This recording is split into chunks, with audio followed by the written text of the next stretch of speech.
right.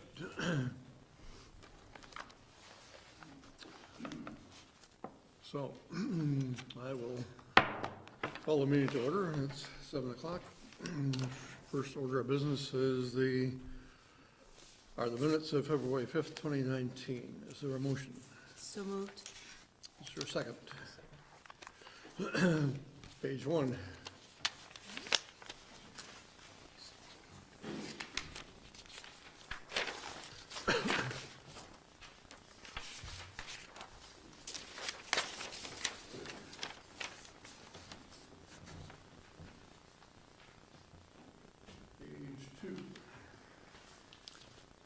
One thing under number 7 is it talks about the public hearing, bylaw amendment, growth management. I also wonder if it should mention that it also talked about the industrial zoning district west.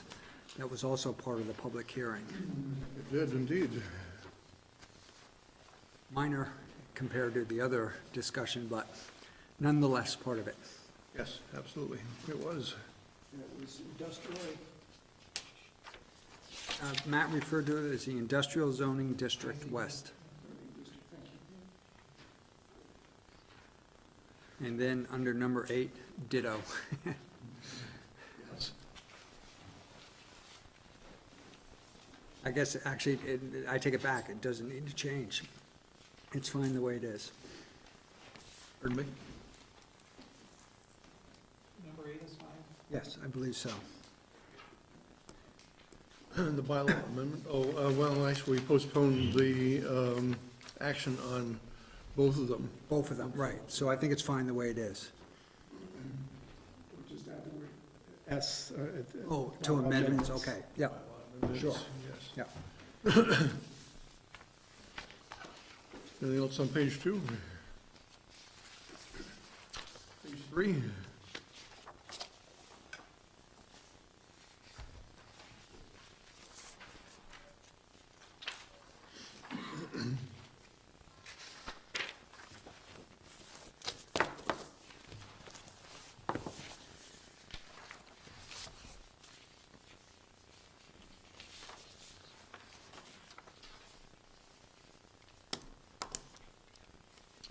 And page 4.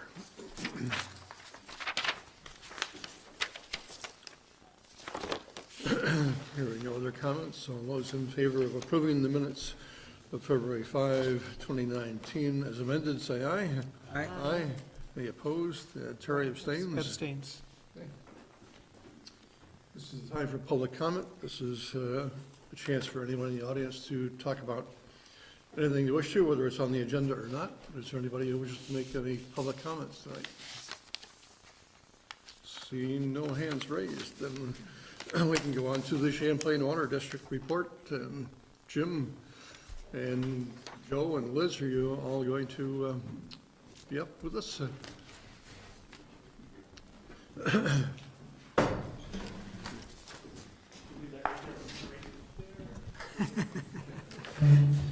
Microphone? Very particular about his microphones. All right. So, Liz. Good evening. I'm just going to do a quick introduction and turn it over to Liz Royer, who's your elected water commissioner from the town of Williston, and Joe Duncan. The biggest news at the Champlain Water District is I'm finally retiring. But the bigger news is Joe Duncan has been named general manager of CWD as of Congratulations. 1st of July. Wow. And turn it over to you guys for I'll start. outline. So you have the packet, and I'll draw your attention to first the proposed 2019-2020 budget. So it's looking good. It's about the same increase as we've seen average over the last 10 years. On the historical CWD wholesale rate increase impact on average family, you'll see those, it's a table, you'll see the numbers laid out there. And you can see the last 2 years are exactly the same, so.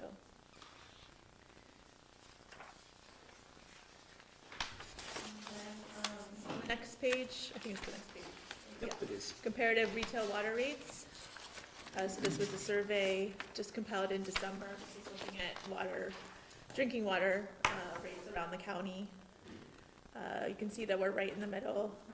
It's about 518 per 1,000 gallons for a family. So that is, right where we want to be, in the middle for the county. The closest in size to our system is the town of Essex, and they're approximately the same. So again, that's looking good. So. There's more information there. I don't know if you want me to go over anything else, but from my perspective, everything's checking out, so. What drives the cost of Williston being 518 versus, say, Colchester Fire District Number 2 being 450? I'll let That you Sure. know. That would- Yeah. The markup is a retail, so we're a uniform wholesale rate to the 12 water systems that we serve. And then the retail markup is decided by That's our own utility. this body Fee in was this the town. Champlain water. So, yeah, it's the retail markups vary quite widely from the 12 municipal water systems that we serve. That's to cover our maintenance of the system and long-term debt or, Your operations, your maintenance. got it, thank you. What would be helpful for me, if you don't mind, is just a brief summary of what are the key drivers in the use rate for wholesale water? From what I've seen from the budget, it's just kind of those costs that increase incrementally year to year. This is electricity, health benefits, Yep, step Chemicals. increases, those types of things. yep. And the board looks at, we have, our top 10 list of things that are gonna be increasing the most, or things that kind of have varied from year to year, and we take a very close look at those numbers, and everything has made sense. But yeah, it's just kind of those typical things that you can't control. I'm just gonna ask this more as the devil's advocate type question than it is, don't read anything into this. But our tax rate went up, I think this year around 2.2% or so, and if we wanted to lower the rate, let's say to something like 2.2%, what would you look at to do that? Well, a bunch of the items that are on there is every year we have a capital contribution. And as you know, capital contributions are always something people look to trim. Yes. We would strongly caution against that because Because it'll come back to hurt you down the road. back and bite you in the end. Yep. But if you're trying to do that, and so what we try and do every year is maintain a similar level of capital contribution, and also take a look at what we have that we cannot, we can live without each year, and try and trim back some of those, which we do and the board does.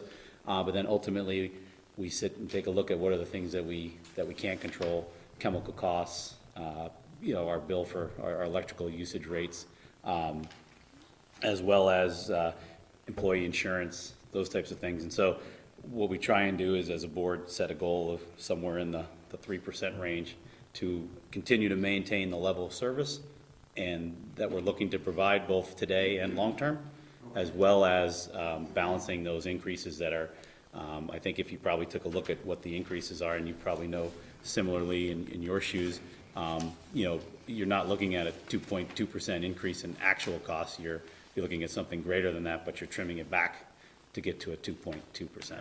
And so we do something similar with that. Just to add on, Jeff, that uniform wholesale rate for the average family cost runs about $142 per year. So our rate increase that we propose is 6.5 cents because of the retail markups. When you pass that along because of the retail markups, it's 1.36% on the retail rate. So, I mean, we're in the wrong business, I think. I've been doing this a long time. You're just figuring it out We now? we should charge for water based on the number of fixtures in the house, similar to what Comcast does with the number of TV sets you have.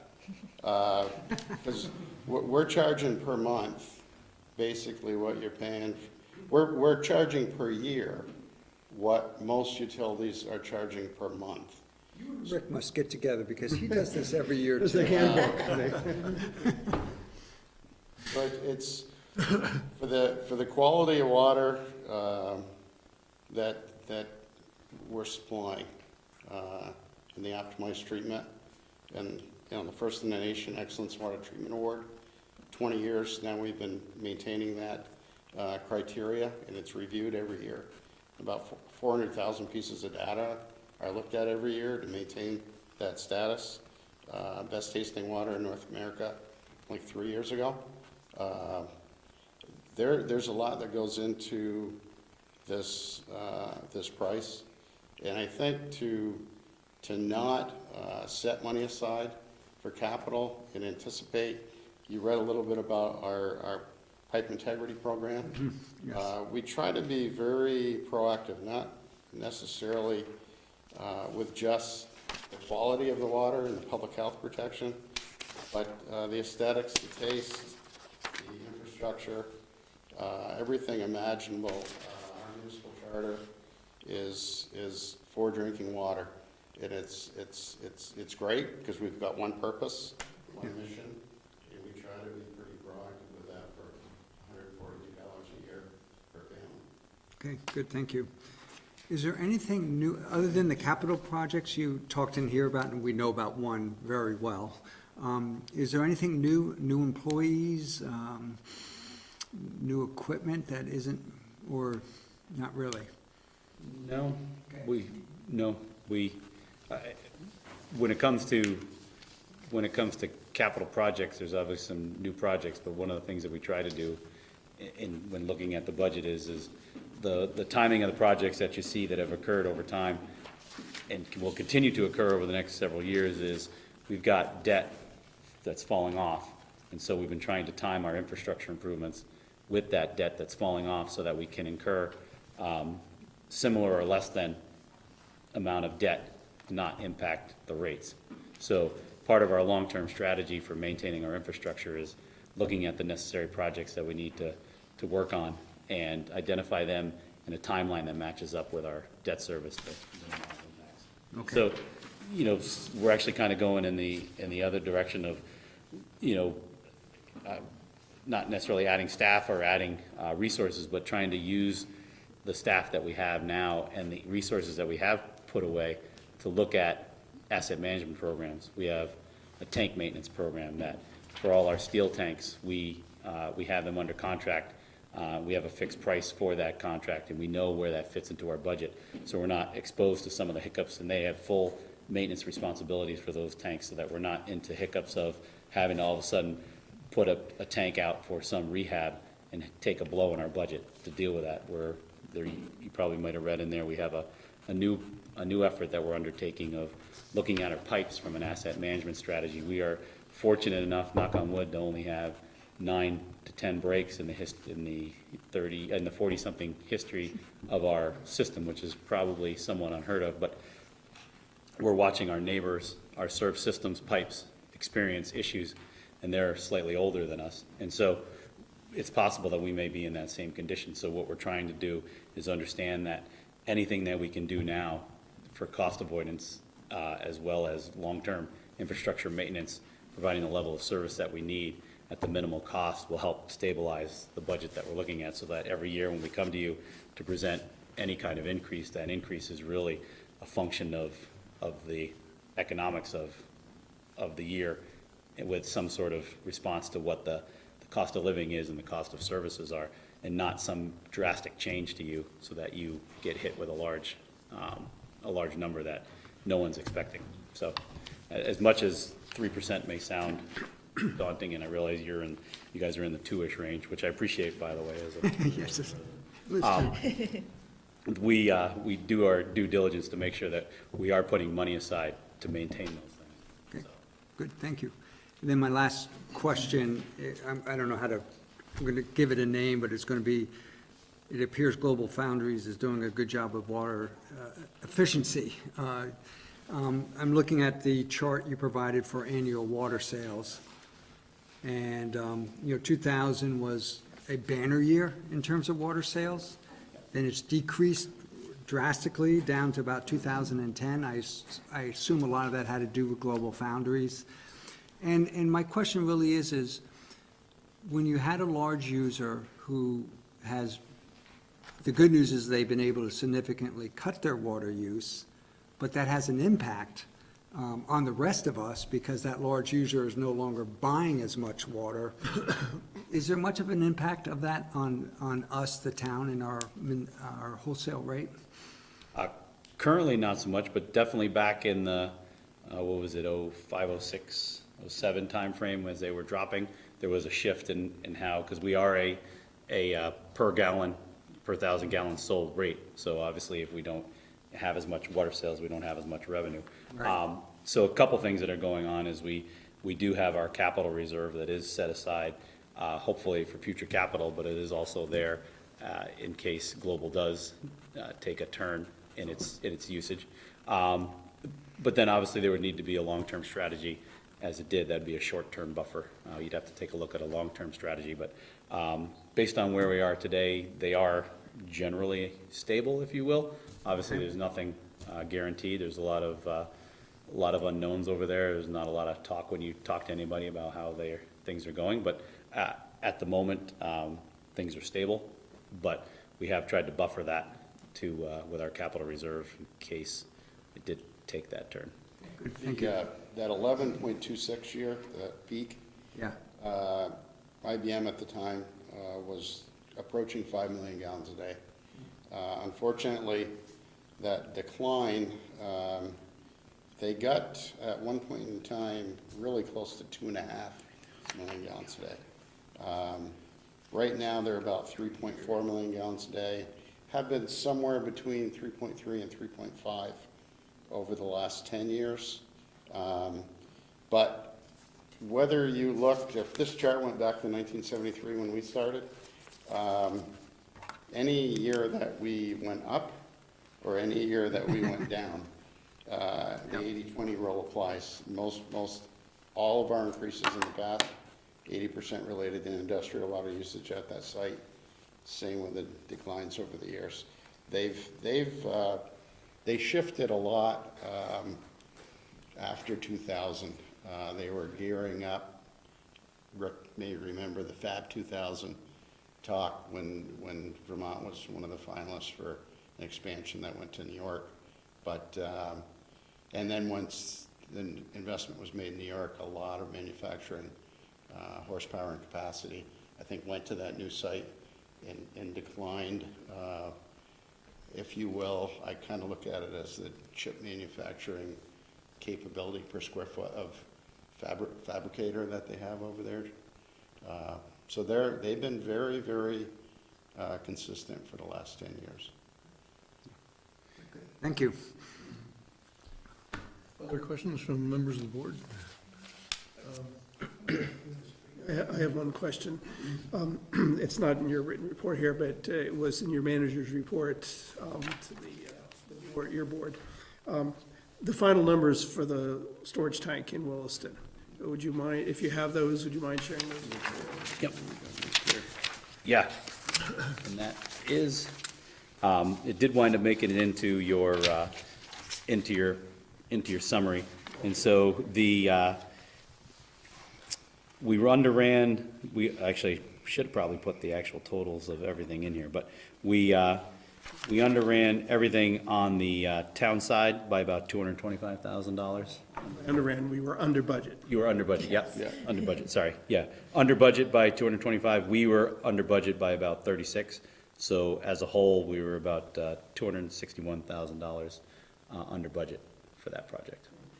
The importance of that is it'll have a direct impact on what we're gonna have to pay to the water district on that debt, which will directly affect our water users. So it's good news. What is it? Positive. The town was $225K underspent.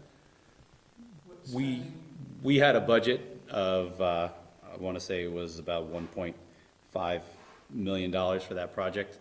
And when we put it out to bid, the bid came in about $260,000 under the estimate. And those were actually savings in construction costs. The original project costs, there was significant savings there as well, because when you build a larger tank, when we decided to go in and double the size of the tank, the cost per gallon went down significantly. Then we lined up the 3% state revolving fund money, and there was significant savings there as well. So front end and back end was just it went perfectly. Can I ask one more question, you mind? Just, the mains you talk about and the maintenance on the mains, those go to the water tank, I assume?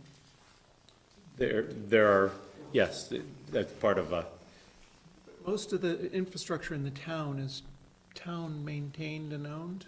most of the majority of water mains within the town are. We own that, and that's in our capital plan, our long-term planning, and you guys take care of basically getting it to, We Probably a don't few necessarily make it places. directly to the tanks, but we have a defined location where we feed to that we own, and we maintain that line. And then any of the lines that are connected to that feed to residences and commercial properties are all town of Williston's, and there's a plan in place for a long-term strategy for maintenance of that by the town.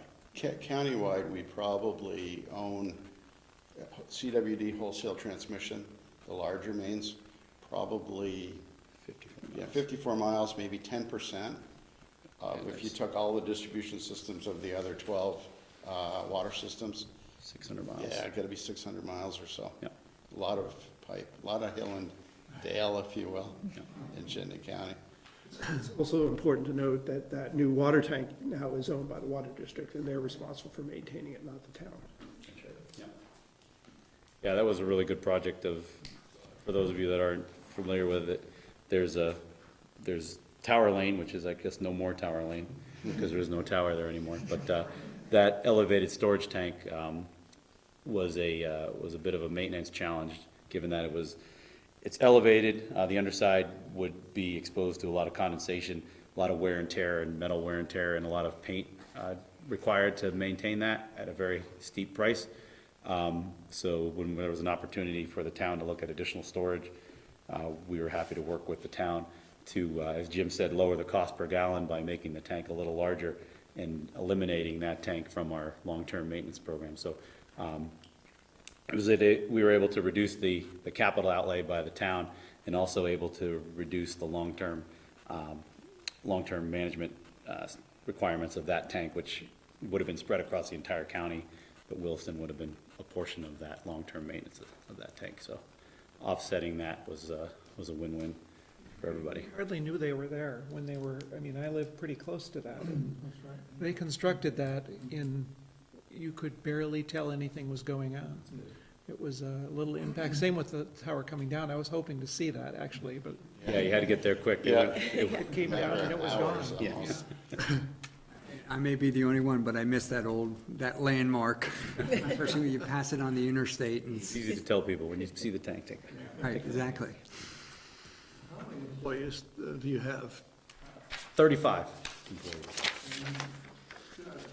Is there turnover in the staff there, or besides Jim? Yeah, seven of the 35 are in our retail enterprise fund, so we sort of manage through a separate, nothing to do with the wholesale water rate, a separate budgets for doing water department work for some of the systems that we serve. And we are fortunate, we don't have a lot of turnover. We've had a couple positions that have seen some turnover with some younger staff who haven't stayed around, but I would say that's a anomaly. As a matter of fact, we have three retirements this year. We have Jim, we have John Timecki, who's our retail superintendent, who's retiring at the end of the fiscal year, and then we also have a midnight shift operator who's been there for 35 years, I'd say, on the midnight shift. Yeah. So people, once they get there, tend to stay there, which we're very fortunate of, because we've been able to build some really good talent with our staff there. So you serve all, the Champlain Water District is served or run by 28 people, you know, minus the 7 you said were retail enterprise? Yes. For all the water treatment, Water treatment, the transmission systems, the pump stations, maintenance of the tanks, maintenance of our intake, pump station, raw water pump station in, plus the water treatment. how many people does it serve? 75,000? More than 10% of the state's population. Any further questions? Good, thank you. Thank you so much. Happy to go through any of the capital projects, but I assume you got everything you need, but if there's any questions you have, feel free to reach out to us, happy to get you what you need. Joe, congratulations, Hey. Liz, you too. Thanks. Yeah, thanks. Have a good evening. Thank you. So let's go on to the Page Property Conservation Easement. Melinda Scott is here, and I think Eric will be joining her in a short while for questions. So Melinda, you have a memorandum to us regarding this. So All right. Steve and Debbie Page, who live next to the McCulloughs, have agreed to donate 17 acres of their property to the Catamount Community Forest. Because they're enrolled in current use now, donating that 17 acres to the town makes their remaining property ineligible for current use. And so that would subject the Pages to a land use change tax fee, which is estimated at $16,000. This fee is collected by the state, and most of it is retained by the state, with a small percentage going back to the town. This fee could be substantially reduced by the assessor's estimate to roughly $2,500 if a conservation easement was placed on the Page's remaining 8 acres of land enrolled in current use. The Vermont Land Trust wouldn't hold an easement this small, so the town holding the easement is really the only option. The Pages are agreeable to this, both to reduce their costs and to ensure additional protection of land next to the town forest. The Conservation Commission discussed this on February 6th, and they are recommending that the town hold a conservation easement on these 8 acres, both to reduce the land use change tax and to protect additional land next to the town forest. And they're also requesting the Select Board consider using ERF funds to cover any remaining land use change tax incurred by the Pages. would that be the roughly $2,500? Yeah, although that's not confirmed, that was an estimate. Linda, has the ERF ever been used for that specific purpose in the past? No, it would, I mean, I guess it would be considered as purchase of a conservation easement. Okay, So so it has been used to purchase conservation easements. kind of a way to think of that is in lieu of the $1, Yeah, the $2,500 could be viewed as the cost of obtaining that easement Right. permanently. right. Okay. Mhm. Okay. There were questions, I think there was a question regarding the easement document itself, but I think Eric isn't here at the moment to answer those questions. But if there's other questions before we get to that, we'll recess for a few minutes until Eric is here. So I have a couple questions, if it's okay. Sure. So yeah, I think you answered my first one. This was done in the past, but under some different circumstances, as you mentioned. What is the revenue loss for the, what is it, 8 acres? It's, I haven't calculated exactly, but it's gonna be pretty minuscule, I believe. reason it's minuscule, because it's in the state land use, or current use program, so that reduces the taxes. But it wouldn't be, would it, in the future, would it?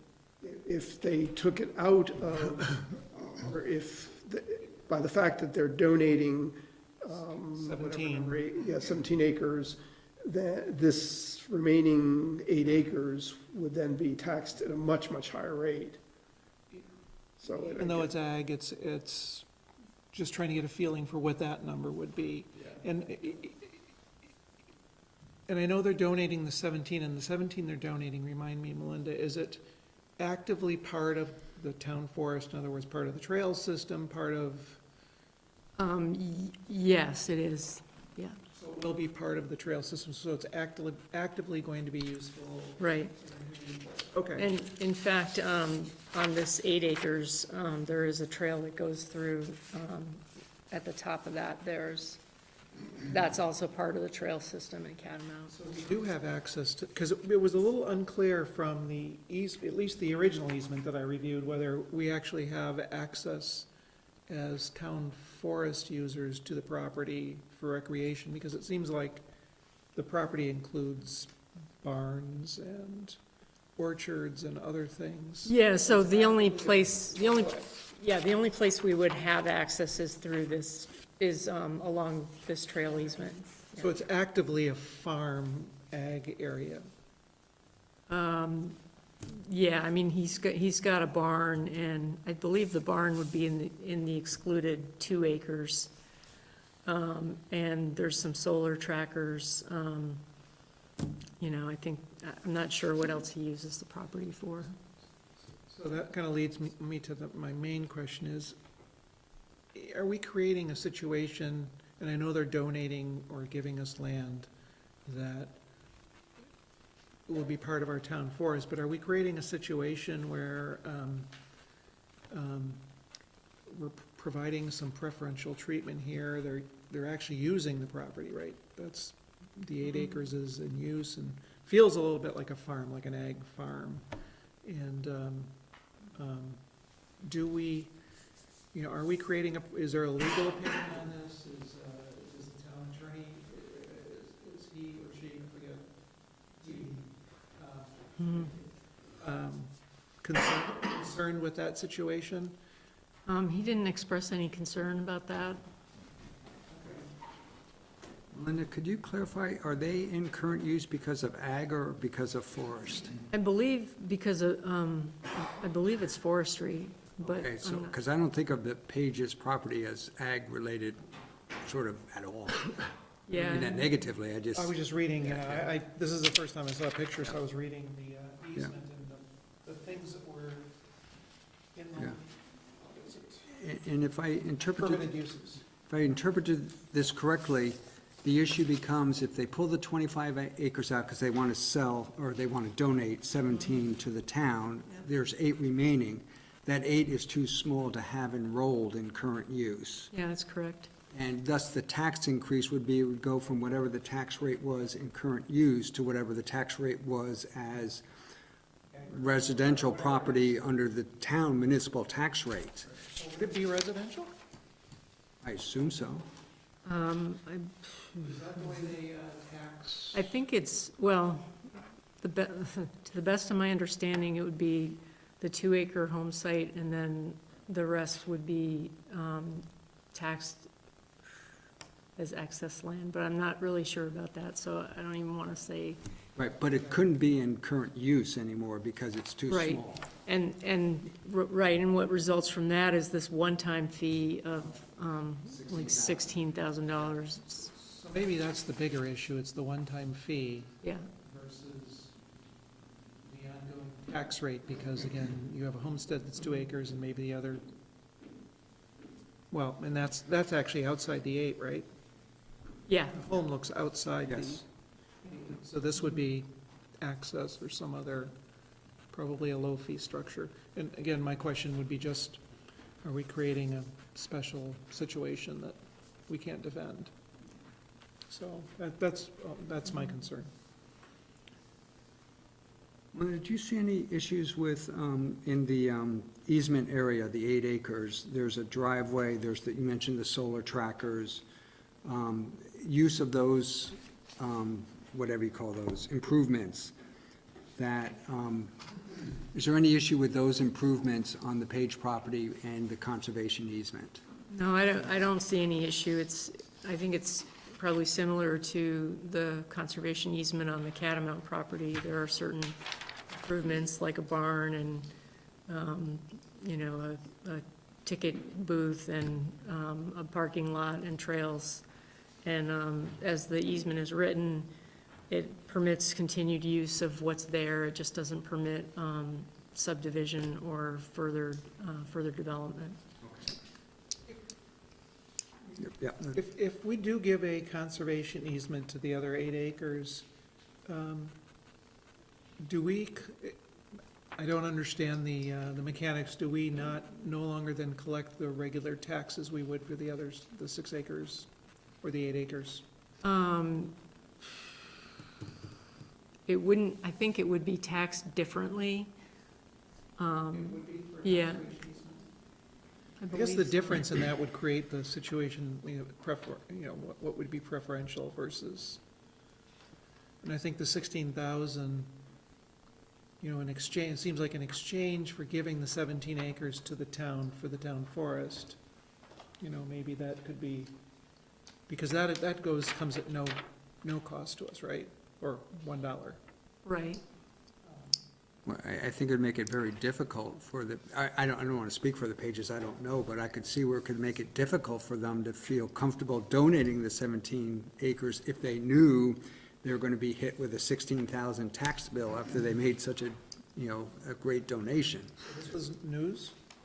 No, it's not news, it's just, No, the Pages have known about this fee, and they've known that that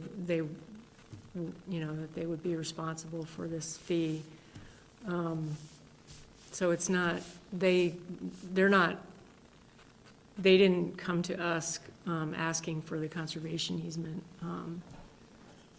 It's just something we thought, it just seemed to me that they're donating land, and I don't know, it seems not very fair to have that cost them so much money, but that's just my feeling. And that's really the gravamen of this whole thing, right? I mean, they're donating 17 acres of land to what is going to be the Catamount Community Forest. But the way the current use program works on the state level, if they do that, the remaining parcel they have left will no longer be available for current use benefit, and that'll cost them $16,000. So in order to give the town 17 acres of land, they're going to be penalized by the state by $16,000. Right. All we're doing is putting an easement on the rest of their property that will reduce that fee substantially, because it's a conservation easement and it's treated differently. Okay. Plus, I think they're interested in protecting the remaining of their property. I mean, they don't want to see it developed or subdivided, so they have that interest as well. Another thing, right? I mean, they're giving 17 acres to the town, and then they're preserving from development the remaining. Yeah. and the other piece of it is there's also the request from the Conservation Commission to consider the use of the ERF to cover any remaining land use change tax incurred by the Pages. And I understand that my only question about that was, is that a one-time tax, or is that a tax that happens on an annual basis? It's a one-time It's tax. a one-time. It's not a tax. Yeah. To pull out of the current use program, it's more like a penalty fee or something. Fee, okay. I just was, It's a one-time thing. okay, so it's more of a fee than it is a tax, okay. Rick, just for consistency, I mean, is it our policy to normally do this, to offer up these kinds of things? I mean, did we offer it to the Pages? Did we talk to them about this? We did, okay. And they didn't ask for it? No, they did not approach us with this idea. I approached them. I'm sorry, did you say it was, or? I asked if it was normal for us to offer up these kinds of concessions when they weren't asked for. Well, And again- when we have the opportunity to gain 8 acres for $2,500 as a permanent easement, I think that there's a definite town interest there. Whether it's for the select board to determine whether they agree with that or not, but it certainly made sense from a staff viewpoint to pursue that. When I asked the question about has the ERF been used for this, it was just more to see if we had a past precedence of this. It doesn't sound like we do. No, Then the question becomes, is this an appropriate use of the ERF? Do we concur with that? Where was I going with this? I mean, one aspect of this, I know the town has paid hundreds of thousands of dollars for some land to be conserved. You know, certainly, if you're using that as a factor in trying to make this decision, you could see where it would support $2,500 to get eight additional acres conserved under an easement in addition to the 17. There's a Also, cost-benefit aspect to that. if I also can add, this concept was discussed with the select board at the board's last meeting. And it was, as Melinda pointed out, it was discussed and reviewed by the Conservation Commission. And both boards felt it was worth pursuing. And so that's where it brought us to this point. But there's an issue with the legal language on the, is that what we're waiting for? Is, what is left? As much fun as it's been to discuss this for as long as we've discussed it tonight, is there another issue that we're waiting to discuss? Is there a question about the? The question was on the easement. The one that you received in your packet is different than the one you have on your desk tonight. And I don't know if Melinda's familiar with the changes or not. I know Eric is, but Substantively much bigger than what was given to us. This is much more delineated, much more in the legal format it should be in. and that was the result of our attorney's input back to the draft. I mean, I can give you, just looking at it, give you what the brief difference is. I mean, there's a proper description which wasn't in the other one. It sounds like Eric maybe came up the stairs. Nope. I mean, I have a rough idea of what's been added to it, if that's helpful. Do that, yes. So, yeah, basically, there's a description of the area of land which is necessary. And then they list on page 2 all of the encumbrances currently on the property, including wastewater easements, electric power easements, trail easement, things like that, Act 250 permit. And then, basically, they list some permitted uses on page 3. Basically, restrict the uses to agriculture, timber, trails, and then whatever's there, the ability to maintain what's currently on the property, including the solar trackers and the barn and the driveway. I note the addition of number 3 under permitted uses, which basically is just allowing for the residents to continue as a single-family residence with all the appropriate rights to correct and fix and maintain. And then on number 4, the solar units, okay. And then there's provisions of enforcement on the last page, one provision. But we don't understand the difference in tax rates or taxes that we would charge for the 8 acres under the conservation easement versus how it would normally be taxed. That's a true statement. Right. There's different ways of comparing it. I don't have the numbers for either one. So one is to compare it to what it's taxed now versus would it be taxed at using. Right, tax now, that's going away. That, Right, but I'm saying that is one way of looking at what is taxed now versus what will be taxed with the conservation easement. And then the other issue is, I think the one you're talking about as well, is compared to what is taxed now versus what it would be taxed if it was just regular land. just trying to avoid a preferential treatment here. I understand the 16,000, maybe we can justify the conservation easement to keep them from paying that huge fee for giving us land, but ongoing, it seems like we should tax it as we tax other people with the same kind of property and same use. But wouldn't that include the same type of property, same use, meaning with a conservation easement on it? Would be the fair market value of it, But the fair market value, will be affected by the easement. right, would be affected by the easement.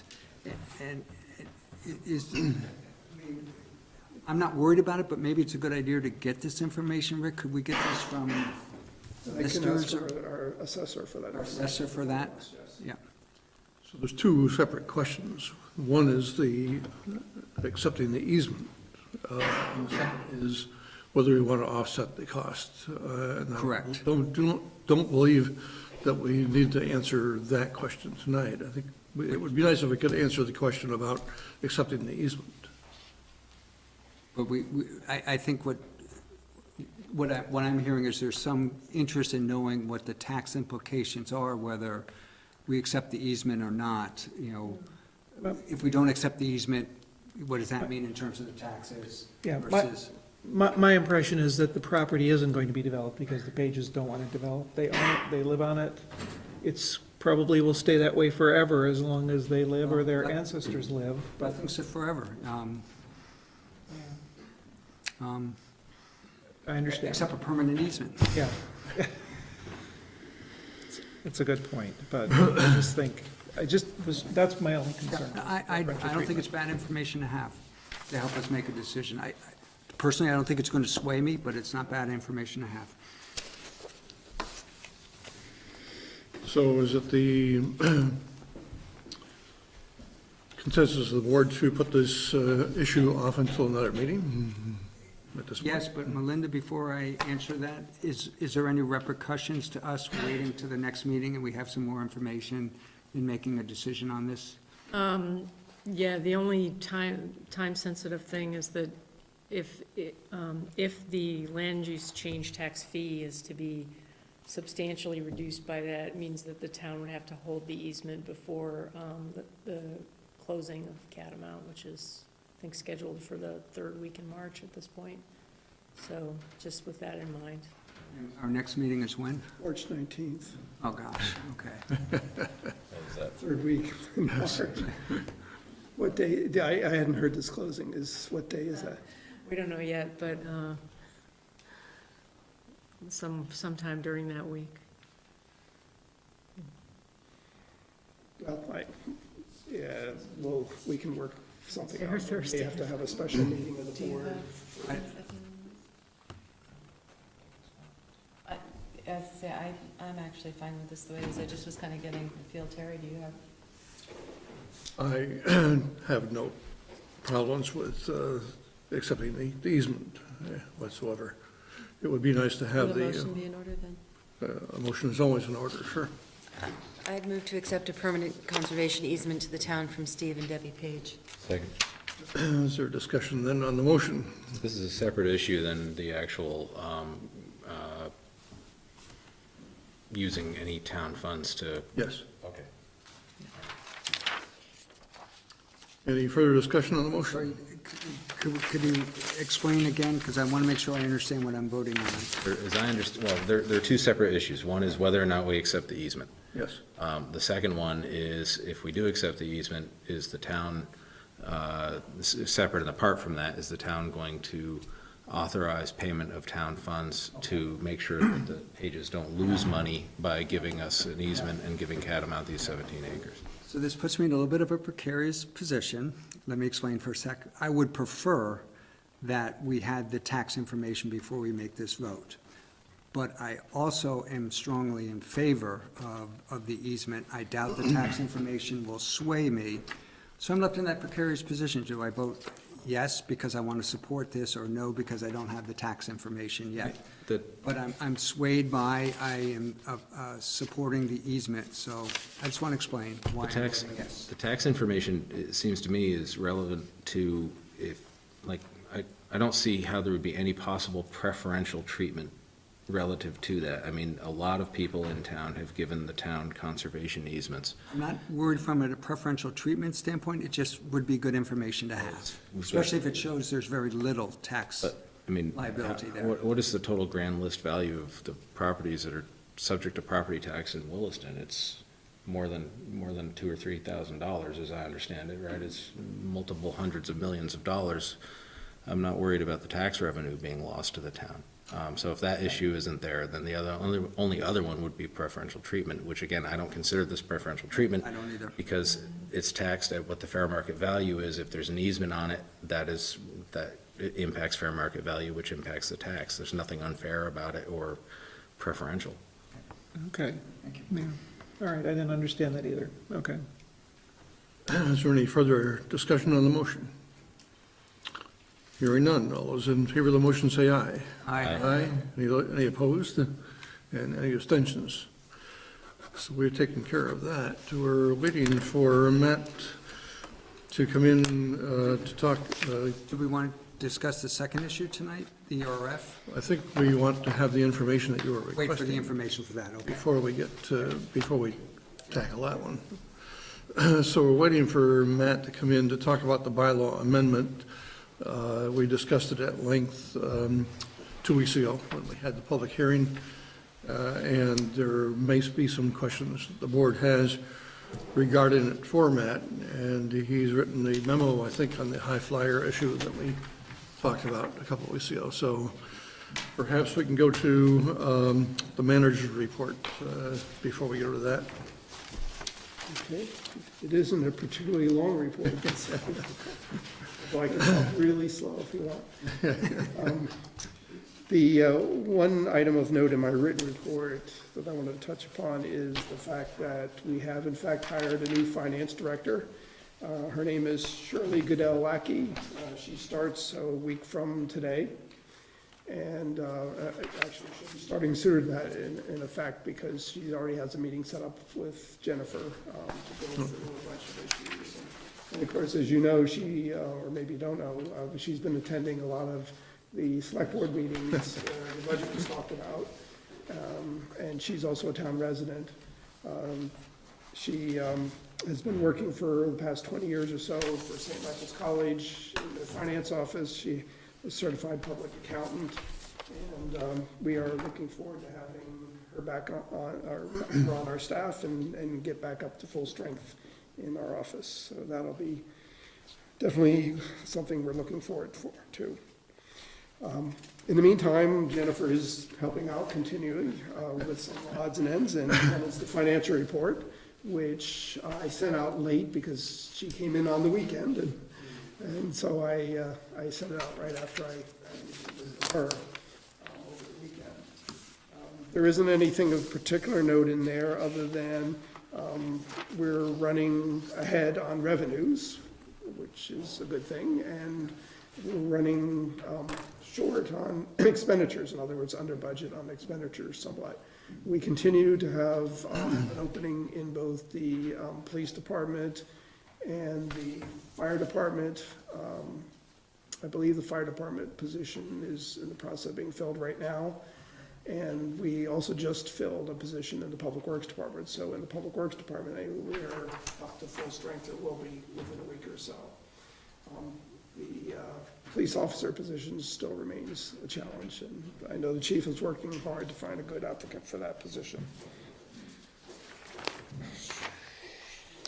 And relating to that is the local options tax report. I presented, it's mentioned in Jennifer's report, but also I wanted to give you what I thought was a separate report. The receipts tend to remain strong so far.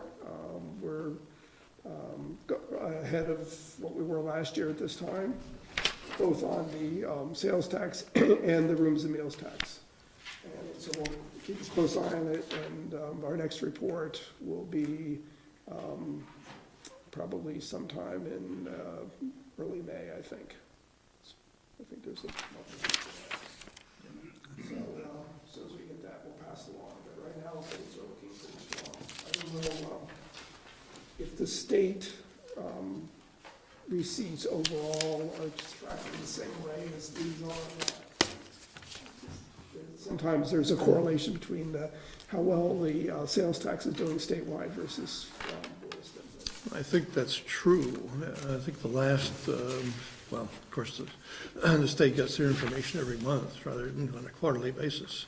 And right now, the sales tax, I believe, is substantially ahead of where it was a year ago. So, interesting. And that's all I had this evening for manager's report. Okay. I think I saw Matt come in, so, so we'll bounce back to the bylaw amendment on the growth management and consider adopting it. 2 weeks ago, we discussed at length this, along with residents of the public hearing. And in the meantime, you have written a memo to us, and perhaps you could give us a brief description of the memo, and then we can ask further questions if we have them. Certainly.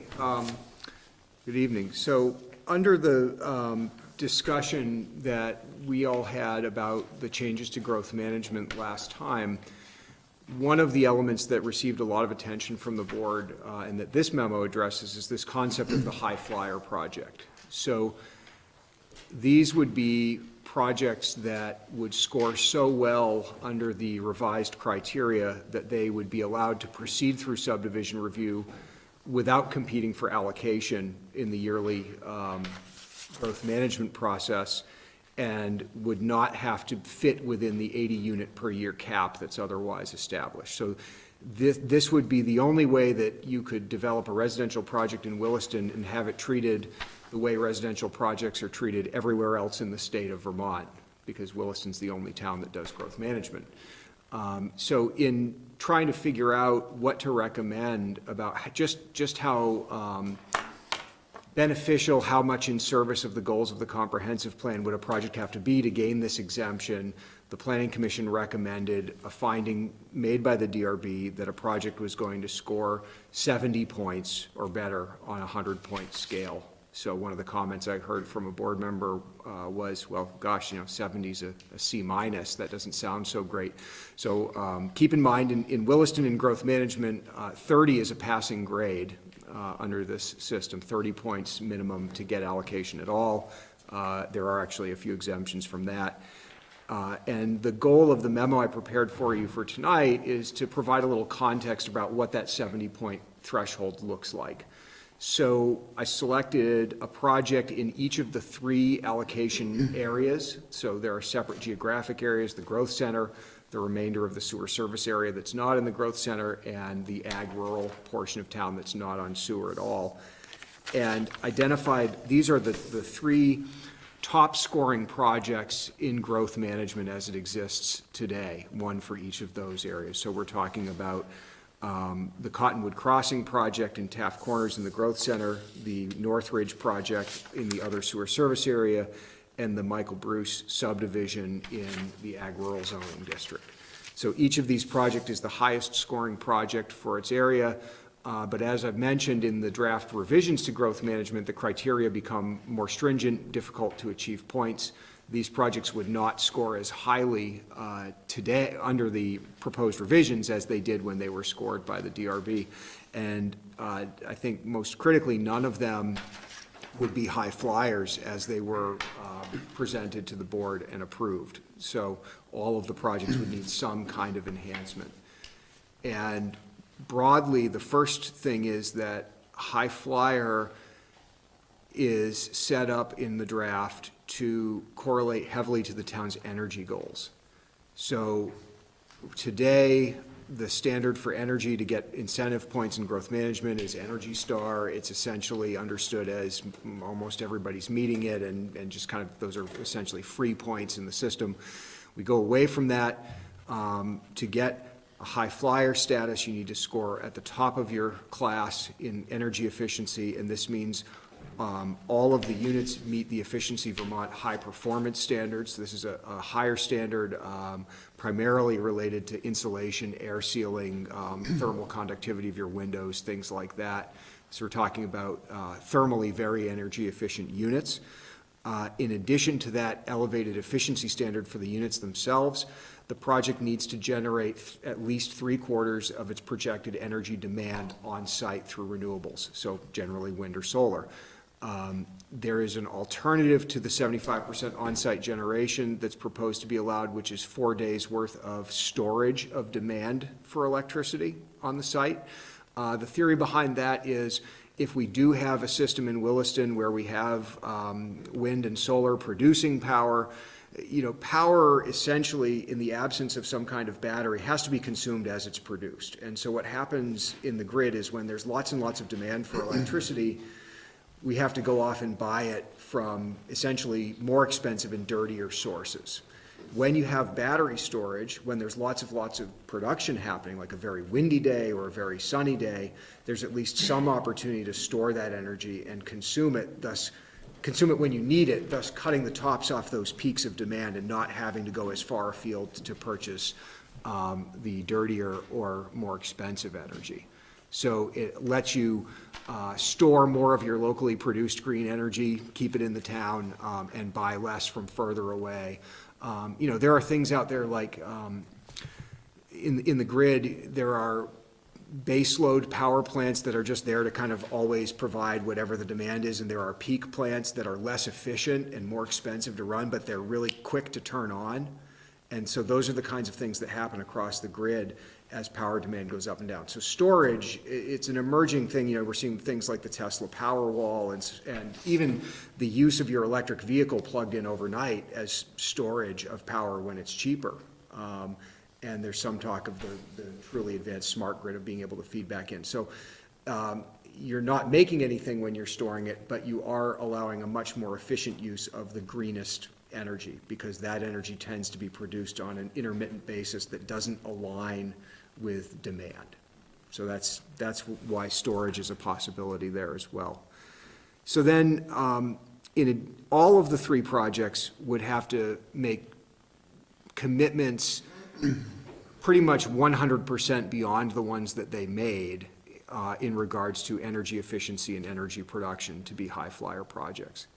And then each of them would also have to do something extra. So in the case of Cottonwood Crossing, this is the highest scoring project ever to go through growth management in Williston, ever, 88 points. And it scored high in the current system primarily on the basis of providing the highest level of affordable housing that's incentivized in growth management. So when I talk about things like the 80% median housing, the stuff we never get, Cottonwood actually provides some units in that 80% median category. So this is a mixed-use project, 173 dwellings, 70 of them at 120% median income affordable, 35 at 100%, and 18 at 80%. So that means at 80% of the area median income, that household can afford one of those units, spending no more than 30% of the household income on the unit. So that's the standard for affordability. So Cottonwood will provide more and a greater diversity of affordable housing within the project than any other project ever has or has been proposed to in Williston. Nevertheless, that 88-point score under the revised bylaw drops to about 55 points. And a lot of that is related to the way energy efficiency would be scored. And as I said, to make it to high flyer, you've got to do the top category for energy anyway. So you could take that 55 up to about a 65 by doing the energy efficiency stuff that you have to. Nevertheless, you still have to go find at least another 5 points in this proposed system. Cottonwood would need to add some sustainable transportation facilities, maybe build a bus transfer center, or make some publicly available electric vehicle charge stations. And within the draft, there's some quantitative requirements. So big projects have to provide more of that than small ones to get the credit for that. preservation of an off-site open space parcel might be another way in which Cottonwood could get those few extra points. So imagine Cottonwood, but much higher level of energy efficiency, making 75% of its power on site and doing something else in the realm of open space or sustainable transportation, and you've got a high flyer project. Moving to the residential zoning district, our other sewer service area, our Hey, Matt? example is Northridge. Can I ask on Sure. on the three-quarter energy demand, the 75% energy demand, is that total energy for the house? That's electric, that's heat? Yeah, it would That's- encompass the electrical demand and the heat demand, so thermal and electric. I assume the heat in those homes is it electric? Well, you could convert, so you could just look at it as energy and. I understand, right.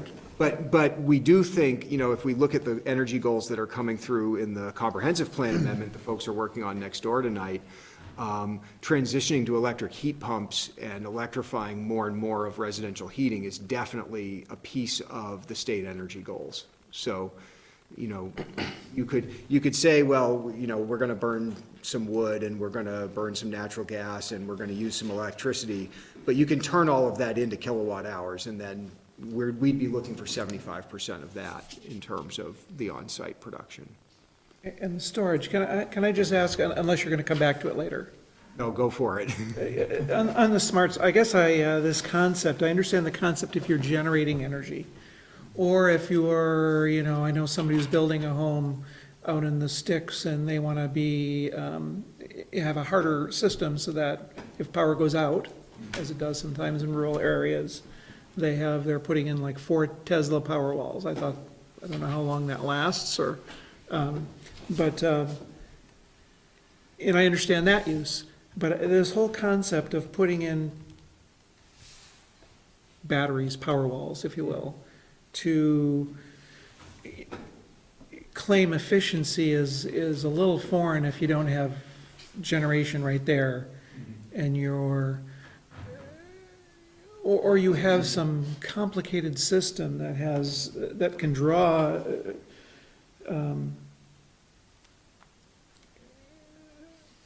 that saves the power at the right time, or saves the energy at the right time. I'm trying to figure out exactly how this makes this, the housing project or the system more efficient. I guess I'm at a loss to understand the concept here. Sure. I understand if you're generating, but I don't understand if you're not Well, generating. so maybe you're not generating, but maybe there's a solar farm down the road that is. And so, But you're not gonna, how will you you're gonna dump energy out of these batteries and then pick it up when this other system is generating? Otherwise, you're just taking stuff off the grid, right? You're just pulling energy off the grid right, so. and filling it up and kind of leaving it full and Yeah, so there's a maybe couple. never using it. There's a couple ways you can do that. I mean, the grid works best when everything's sort of all interconnected, and you can't necessarily sort of name one electron, flowing through it and say, well, Of this is course, a green yeah, one and this yeah. one is from a coal plant. But what you can do is by having storage, you can offset the need to kick on those more carbon intensive sources. So it may not be that you're offsetting the creation of very dirty power in Williston, because we don't generate like that here. Right. But there are you might have a battery because your project is not in a place that's good for solar, and somebody else might have a solar farm but no demand because maybe they just decided to build a solar farm, which is typically what we see. Right now we don't see a lot of these sort of integrated projects where I'm going to build houses and I'm going to build panels. The existing solar farms in Williston just feed into the grid, and that electricity is consumed. But it's a major challenge with renewables that you're making all this electricity and you're not making it in response to demand. You're making it in response to the wind is blowing well, the sun is shining. In terms of on a more micro scale, you're gone for the day, you're off at work, your air conditioner's not running really hard, but it's very, very sunny out and you're making lots of electricity. And you come home at night, the sun's gone down, your panel's not making any electricity. Now, it's lovely if that's all happening just on your home site, but it works much better when it's all interconnected. And so this is an acknowledgement of that, and I think honestly, just saying, you know, encouraging all this green energy is great, but it's even better if it comes with storage that means we actually can use it when we need it. I understand that, when you generate, you know, having storage. I'm just, this other concept, I'm still not very clear on it. I guess I have to think about it more. And is this practiced anywhere? This kind of storage without generation?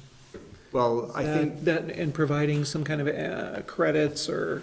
I don't know about in terms of providing credits. It is if in certain green certification programs, and I'm not, I apologize, up on the latest and greatest of the LEED standard, for example, but I know there are programmatic certification programs where if you want to say we're a green building, we're a green campus, Needs. you know, providing storage is one way of achieving some points in that calculation.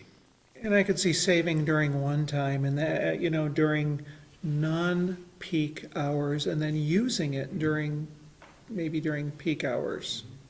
Yeah, and Could be, That gets to my question is there a requirement, for instance, with the battery, 4 days of storage in a battery, that, for instance, the electric company determines when that electricity can go to the batteries versus when it can't? Because the electric company probably is the best at deciding when is electricity either expensive or coming from dirty sources versus cleaner sources or Right. less expensive. so generally, it's going to happen via pricing. You know, what we're seeing with the latest electrical vehicle technology is you know, you go home and plug your car into the wall, but you've told your car, don't start buying electricity until it gets cheap after 7 o'clock at night. So there's a market element in there. So it's maybe not the power company reaching in and saying, I'm not going to put anything in your battery, but they're saying, you know, I'll put some in, and if you really need to charge that right now, but if you wait till later, it'll be cheaper.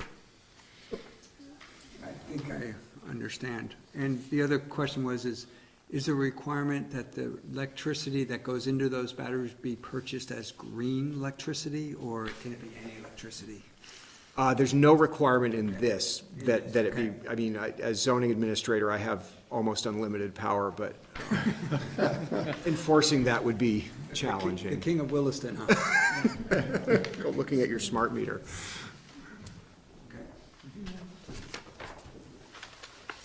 And just one, it's a facetious comment, but I'm going to ask it, or question, but I'll ask it anyway. That battery can't be the battery in a car, can it, in an electric car? We haven't said that here, Okay. capacity, right? you know, but need a lot to of- some degree, batteries are batteries. I would say that the power walls and some of the other home storage solutions that are coming out, they actually are a great way to get a second life out of an EV battery. Oh, So, interesting. electric vehicles need batteries that perform at a very high level. And when they start to be, maybe they're only 80% as good as they used to be. We're starting to see those batteries get put into power banks at generators and other places because they're still just fine for adding grid stability. They have a whole other life when you don't need to drive it down the road anymore. So it's not entirely facetious. Okay. Ask about EVs. So I talked about the growth center a little bit. I did want to go over the other two examples briefly. Northridge is our residential example. So total project, I said 40 dwellings, it's actually been knocked back to 39 since then. But just in perspective, of those, 13 attached units, 27 detached single-family, 9 affordable at 100% area median income. Highest scoring project ever in the sewer service area outside the growth center, that score was a 44.5. So to go to high flyer status, a project like Northridge would need to do more to get there than a project like Cottonwood. You would probably need to see more affordable housing because that's a 20-point category in our scoring system. You need to score some or all of those. The sustainable transportation component, again, could help. maybe some even further advanced neighborhood space facilities. The project didn't score exactly full points on that. And this is a project that comes with a parklet and a pool and a pool house and things like that. So it's there, it's just, there could be more. Possibly building more multi-use path segments, and again, there is a multi-use path segment that's part of this site that it did receive points for. Maybe offering a greater diversity of housing types. So there is a diversity of housing types in there, but there's not every housing type under the sun. So we think of the Cottonwoods and probably more of the Finney Crossing as the most diverse in terms of the span of housing types, everything from a one-bedroom apartment to a standalone single-family home. So 44.5 under the current system, I get a 35.5 under the new proposed criteria, and again, it would have to double that, almost double that to get up to 70 points otherwise. So you're trying to show us examples that is showing us how high the bar Well, right, so is this for is, these? these are as high as we've gotten, and you would need to go higher to. But to the get- examples is, you're trying to show us just how great these projects would have to be, desirable, Yes, to attain this, and that's why you'd like to give them this preferential treatment. right. So the last one is, we're out of, oh, Get that, I didn't get that you were wanting to give them preferential treatment, you were trying to show them, I think you misstated that. He's trying to give you examples of what the current, where they scored under the current versus what they would score under the amended, and then just how much further they need to go, not that he's trying to give them high flying status. Well, no, that's what I meant. I mean, Right. he's trying to show us examples of how far these, what were good projects, or some of the best, how much more they would have to be be given this preferential treatment, if indeed they were to do that. that's right. So, none of these would make it on their own today. The bar is set higher than any of them have reached, and, I think also the planning commission, to speak for them, they want this to be a very high bar, but they do want it to be at least somewhat in reach. So, we would love to see some folks at least try to get there. On a 100-point scale, we could just say you need to get 100 points. But we start to run into things like, not every project has a path segment that needs to be built. Not every project has good solar exposure. Or, for example, in the ag rural, where we're dealing with the Bruce project, which scored very high because it set aside a piece of permanently protected open space under easement by a third party. So not only did they set aside open space, but someone else is keeping an eye on it other than the town. This was dedicated through Vermont Land Trust. 60-point project under the system as it sits today. I get 55 if I apply the enhanced criteria. There were no energy efficiency measures, so the two houses that were created, the potential for two houses created on this site would have to be much more efficient.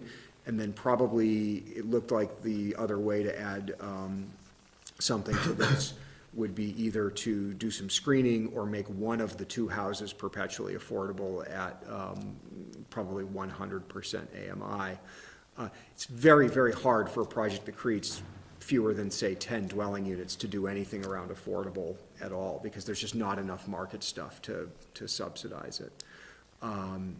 So, again, this is a pretty great project. This project resulted in, the permanent protection of 140 acres of land in rural Williston in exchange for allowing a farmstead plus one more house on it. And, I can remember in my early times in Williston reviewing a pre-application for this very parcel that placed on each of these two blocks, basically one house on each corner of these two blocks, and, would have really broken it up. This was a big win for the town. Still not a high flyer. And so you'd have to see that energy efficiency and generation and some other things for this to get up there. So where is, I'm sorry, when I looked at this, I was a little confused. So all of that 77, 16, 17, and 23 are all conserved? Yes, and the riparian buffer, the 3 and 4. Of course. Yep. And the house goes where, in the section called? In the section called 14.85 acres excluded, there's a home site inside of that. It's just one home site. It's fairly close up to Butternut Road, which is the northern boundary of the site. And then the other one, it actually contains, I believe, the existing house. It's labeled 6 acres farmstead complex. And, so part of that is when Vermont Land Trust preserves something like this, they want to make sure they're preserving something where there could be a working farm that somebody could live on. So there's a dwelling unit that comes with that. So the excluded is where that's the subdivision, if you will. That was essentially the subdivision lot that was created out of the project. And those were the only houses that were gonna be built on that. Yep. Just the two dwelling units. Were you done with your example? Yeah, I mean, I think, my takeaway is, I'm not sure that requiring much more than 70 points would be feasible. And somebody said at one point to me, well, what if everybody just comes in with high flyer projects from now on?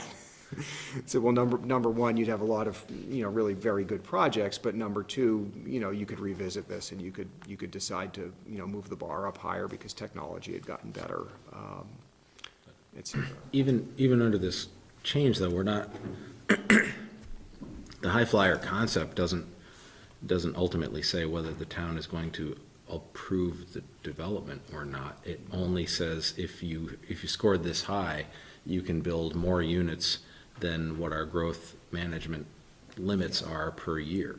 Yes. It doesn't, this isn't really creating like well, it's a way to get past was it 80 units? 80 per year, and the competitive cap, and the fact that it only happens once a year, which can be a challenge by itself. So, yeah, growth management is one chapter. There are 45 other chapters in the bylaw that have all kinds of rules about Sure. Where development can go and what it has to look like and how it gets accessed and its density and what uses are allowed in, and all of those other things are still applicable here. So this is, you do all those things that are required and you do these things that are incentivized in growth management. It's really just a way to increase how quickly you can get your development up and running. It's an yeah. Than it is whether the development could ever happen in the first place. Yeah, it's an incentive in a demanding environment where, say, lots of other projects had already soaked up a lot of those 80 units per year, or they were soaked up over a number of years out into the future, and your project just wasn't going to be feasible if you had to, look at its path. Maybe you can't start for a couple of years because your first allocation is way out in the future. This would be a way to say, well, here's a way around this. I would also say, people have asked me many times over the last 10 years, people who are looking at a piece of land in Williston, we go and explain growth management to them, and they look at you and they say, oh, that's really restrictive. Is there any way around that? And in truth, there is. Nobody has ever taken it, but we have a chapter in the bylaw called specific plan, which is essentially you write your own zoning district for your parcel, and then you build the project that fits that district. And you could, somebody has asked us in the past, well, if I wrote a specific plan, could I write my district out of growth management? And the answer is, yeah, you could. The select board would have to approve it. It's a legislative act. And it would be this sort of one-by-one sort of thing of judging the public benefit of that development against the impacts of changing the zoning. This is kind of a way of getting ahead of that and saying, no, we know what we want out of residential development that's so good that we'll let it not compete at growth management, and here it is. So it's a way of making a statement instead of having a dialogue with somebody later on. So if I could repeat what I just heard, very interesting concept. So because it's before us in your analysis here, and first of all, thank you. This is a very nice job, very helpful.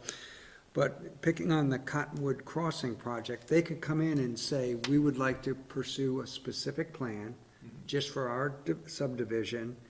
Here's the benefits. Town, would you be willing to approve that through the specific plan process?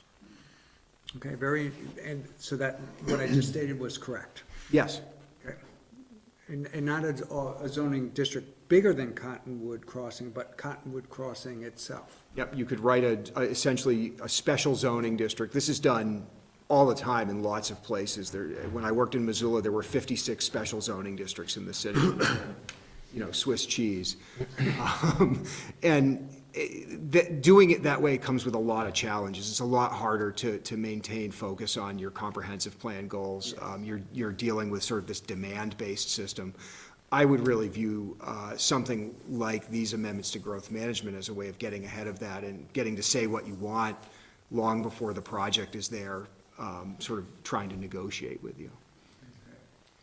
I just feel I would be remiss without pointing this out again, if you will.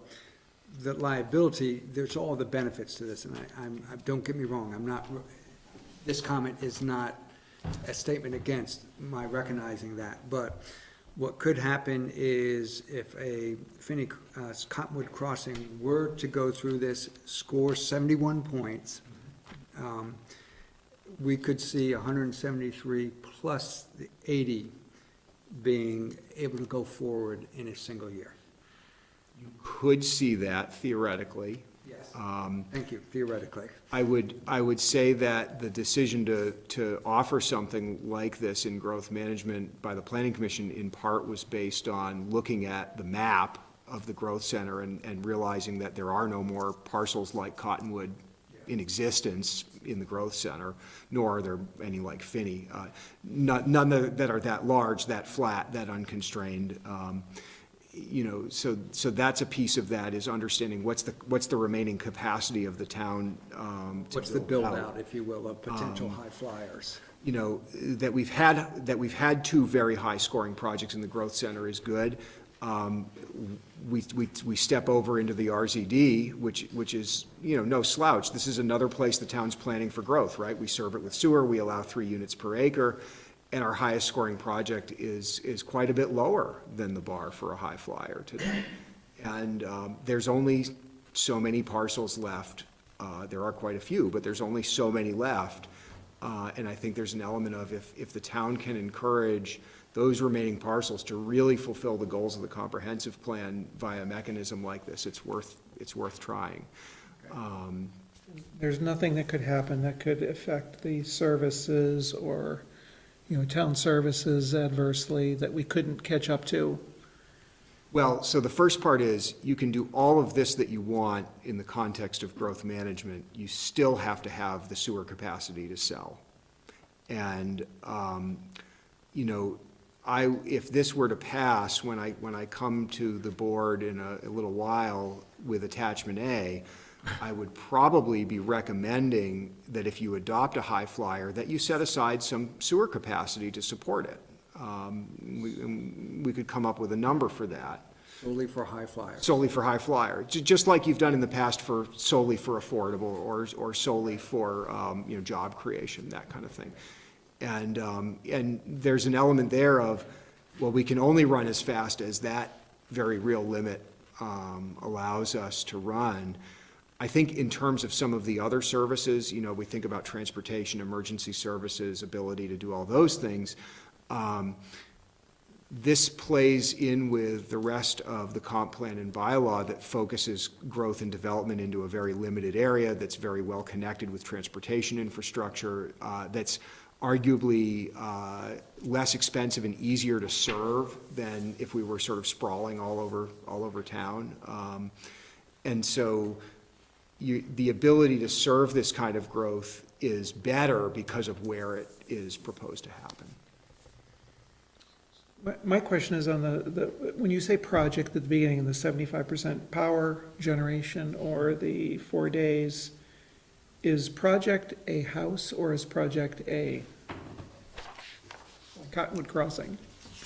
So Or is it the allocation that somebody's asking for, like 5 houses, or what does it mean? It would be, so in the case of a Cottonwood where it's a mixed-use project, there's residential and commercial going on, it's the whole project. So you would look for 75% power generation for that whole? Right, I mean, you're talking about probably solar on every rooftop you can get it on, maybe some canopies over parking lots, maybe in concert with some of that storage element. I think it would be, you know, a stretch. For 4 days of power Yeah, storage you know, right for there. For the whole thing. Yeah, so there are other elements in growth management I would draw the parallel to, things like, providing neighborhood space, providing certain design elements where you're incentivizing growth management, which is all about how many dwellings you can build, but when you have a mixed-use project, you can sort of look at, well, there's a green over here, and it's got some commercial buildings on it, but it also is useful for the people who live there. In fact, it's better if everybody's using it. That attribute can be counted toward the scoring for the residential allocation. It might also be a required element for the commercial side under our design criteria. But we would look at the project as everything that's happening on that parcel. So the question tonight is, shall we adopt the proposed amendments to Chapter 11 and Chapter 36? Are you ready to make a motion to that effect? I'd move to adopt the amendments to the Williston Unified Planning Bylaw as presented. Second. Is there discussion on the motion? Just quickly, I'm a little nervous about these changes. Maybe it's because I'm so used to, I remember back to when we first put in the 80 units per year and being, what, how many? So maybe I'm tied to the past. But every concern I've raised, Matt's had a good answer for. And so when that's the case, I don't see how I can't support it. So Matt, I had a bunch of questions on, because I wasn't here, I was on the 5th, I was in Florida. So can I guess I can abstain, can I abstain from the vote then? Of course, you can always abstain. If there's no further discussion, then all those in favor of the motion say aye. Aye. Any opposed, and one abstention? Not that I don't agree, I like what I heard, but there were a bunch of questions from the original stuff you went over on the 5th, I think. Sure, you may want to watch the broadcast that we had 2 weeks ago. We had a lot of discussion. Okay. It may answer your questions. Okay. So before we go on to the two things that we need to do in executive session, is there any other business before we, yes, sir? Was that both chapters for August? Beg your pardon? That was both chapters. Yes. I didn't remind everybody about 36 this time. I thought I'd Yes. put that for last. Good question, thank you. So is there any other business we need to take care of tonight? Town meeting is the 4th, and all of the select board is expected to be there for, to be introduced and listen to the discussion. And obviously, our next select board meeting will be on March 19th. What's that? Town meeting? Well, the select board is expected to be there. Oh, yes, of course. At town meeting, yes. So if there's no other business to be brought forward, then I presume the grievant is here for, Yep, I'm gonna let the person know to come over. oh, okay. So in that case, we need to have a motion to go into executive session. And there's one suggested. I'd move to find that, I'd move that we go into executive session to hear a grievance, hold a grievance hearing. I'd move to find that premature public knowledge regarding the employee grievance would place the employee at a substantial disadvantage, and further move to enter into executive session under provisions of 1 VSA 313A1D to hear the employee grievance and to invite Mr. McGuire, Mr. Wells, and the aggrieved employee to attend. Second. Is there any discussion on the motion? Just a point of order, we're also going to be doing an evaluation. Yes. So would that not mean that if we don't make a motion at the same time, that we'll have to come out of executive session and then go back into executive session? I was toying with the idea of having two executive session motions together, so we don't have to come out of executive session and go for it. Yeah, Into it. in that light, then I'd move to enter into executive session under 1 VSA Section 313 for an evaluation of a public official. Second. Any discussion on the motion? All those in the favor of the motion say aye. Aye. Aye. Any opposed? That